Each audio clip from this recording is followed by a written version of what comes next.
Cela fait longtemps qu'on ne pêche plus par ici. 50 années d'exploitation pétrolière en pays Ogoni, dans le sud du Nigeria, ont ravagé l'environnement. Les habitants ici sont des pêcheurs et des agriculteurs. Ils dépendent directement des ressources de la mer pour élever leurs enfants et nourrir leurs familles.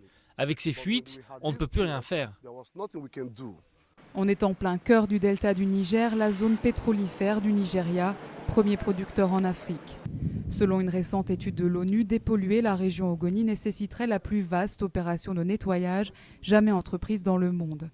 Dans ce village traversé par un oléoduc qui fuit, des experts de l'ONU ont découvert que l'eau contenait 900 fois plus de benzène, un hydrocarbure cancérogène, que la limite recommandée. Une eau que les habitants boivent et avec laquelle ils se lavent et cuisinent.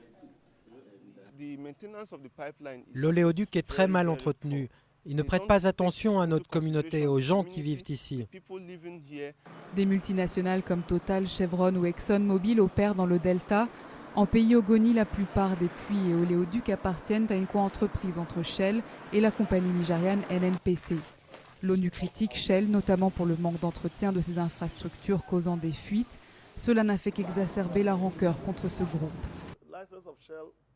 Le gouvernement devrait retirer la licence de Shell, c'est le minimum, et les tenir responsables de la pollution et de l'opération de nettoyage qui doit démarrer immédiatement.